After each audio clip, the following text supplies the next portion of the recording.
Hello, नमस्कार. श्री स्वामी समर्थ. मी रेश्मा तुम्हा सगळ्यांचं रेश्माच्या दुनियादारीमध्ये पुन्हा एकदा स्वागत करते. तर बघा, पंढरपूरचं दर्शन झाल्यानंतर आम्ही आलेलो आहे तुळजापूरमध्ये तुळजाभवानी याचं दर्शन घेण्यासाठी. आणि रात्रीचे 1:30 ते 2 वाजले होते. आणि आम्हाला पहिला आम्ही पंढरपूरचं दर्शन झाल्यानंतर तिथं पांडुरंगाचं आम्ही ठरवलं होतं सोलापूरमध्ये थांबायचं. आणि सोलापूरमध्ये बरेचसेच आम्ही हॉटेल्स वगैरे शोधले आणि बऱ्याचशाच ठिकाणी गेलो, पण तिथं रूमच अवेलेबल आम्हाला झाली नाही. तर कसं देवीचंच बोलावणं असेल की तू आजच आली पाहिजेस आमच्या दर्शनासाठी, त्यामुळे आम्हाला तिथं रूम भेटली नाही आणि काय नाही. आणि आम्ही तडक आम्ही ठरवून घेतलं की आता आपण तुळजाभवानी याच्या दर्शनाला तुळजापूरला जाऊया. आणि मध्येच बघा, जेव्हा रूम शोधायचं चाललं होतं ना, तेव्हा अचानकच मला भास झाला की आम्ही इथून जाण्या अगोदर, म्हणजे आम्ही मुंबईतच होतो ना, त्याच वेळेला ना मी ठरवलं होतं की आपण ना अक्कलकोटमध्ये स्टे करायचा, म्हणजे अक्कलकोटमध्ये थांबायचं.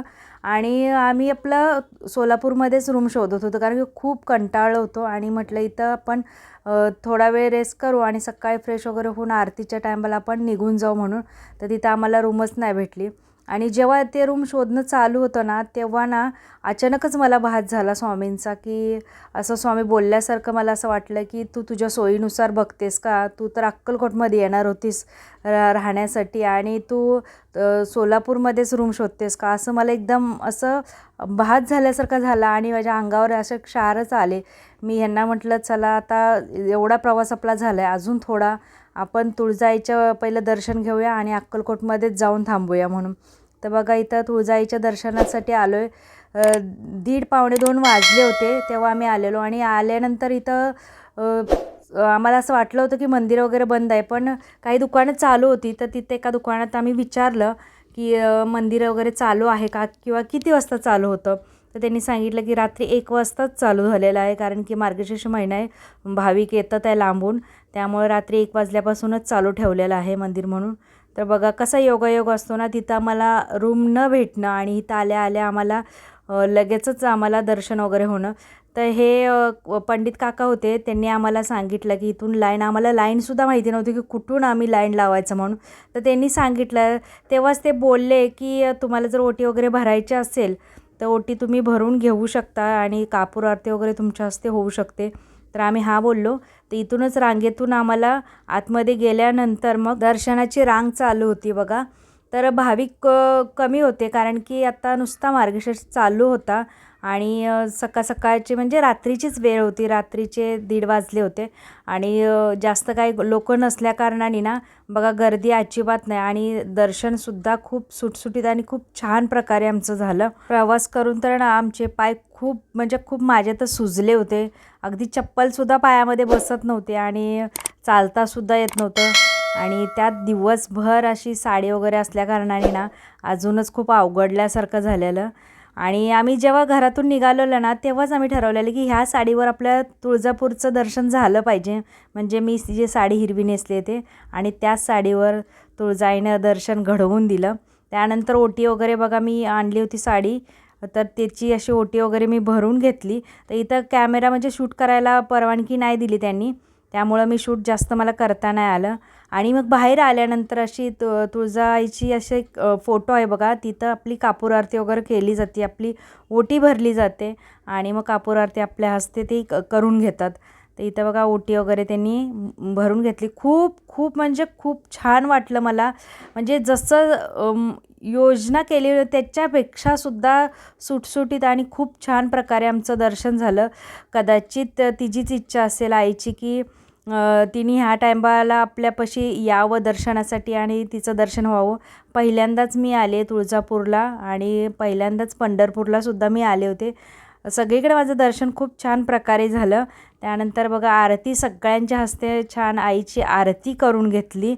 आणि आरती करतानासुद्धा असे अंगावर शहारे येत होते. असं वाटत होतं की तिची किती छान अशी योजना असेल की आपल्यासाठी तिने असा म्हणजे योग घडवून आणला. आपल्याला तिथं रूमच अवेलेबल करून नाही दिली, कारण की आपल्याला या सगळ्या गोष्टी आपल्याकडून करून घ्यायच्या होत्या तिला.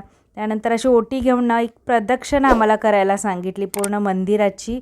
आणि मंदिराची प्रदक्षिणा करून झाल्याच्या नंतर मग आम्हाला सांगितलं की तुम्ही इथं थांबू शकता. कारण मला ना काय केलेलं, मला एक मूर्ती छोटी तुळजाईची घ्यायची होती, जी घरात आपल्या कुलस्वामिनीची मूर्ती किंवा टाक असावा ना, तर त्यासाठी मला माझ्याकडं टाक नाही आहे, तर मला मूर्ती घ्यायची होती. म्हणून मी मूर्ती आणण्यासाठी मग परत मी आणि आम्ही दोघं मूर्ती आणण्यासाठी तिकडे गेलो. तर त्यांना विचारलं की मूर्ती आणल्यानंतर काय करायचं, तर त्यांनी सांगितलं की 6:30ला किंवा 6ला मूर्तीची मी इथं मंदिरात प्राणप्रतिष्ठा करून देईन. पण आता बघा वाजत आलेले 3 आणि मग 6 वाजेपर्यंत थांबणं मला इथं जमत नव्हतं, कारण की प्रचंड बॉडी पेन मला करत होतं. त्यामुळं मला काय जमलं नाही.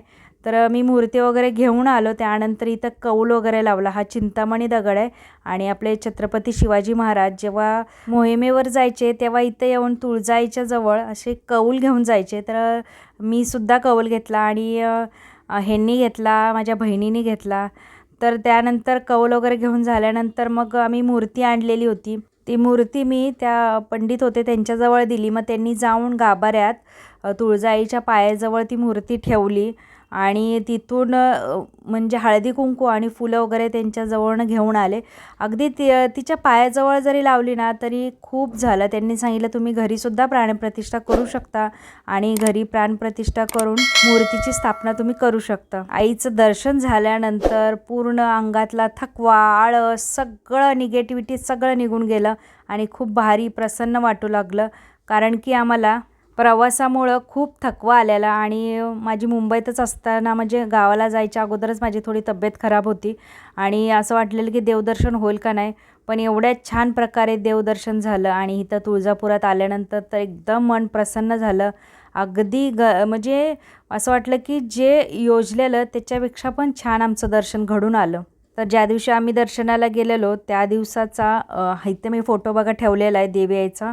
म्हणजे ते देवीचं स्वरूप होतं. चांगला शृंगार वगैरे देवीला केलेला. छान वाटलं होतं देवीकडे बघून. फक्त फोटो काढणं मला पॉसिबल नाही झालं.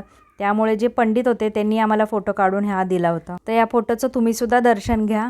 आई तुळजाईच्या कृपेने तुमच्यासुद्धा घरात आनंदी आनंद हो आणि तुमच्या सगळ्या इच्छा पूर्ण हो. तर चला आजच्या व्हिडिओचा एंड मी इथंच करते. तर व्हिडिओ आवडला तर व्हिडिओला लाईक करा, शेअर करा, सबस्क्राईब करा. पुन्हा भेटूया आपण उद्याच्या नवीन व्हिडिओसोबत. तोपर्यंत सगळ्यांना श्री स्वामी समर्थ. जय जय स्वामी समर्थ.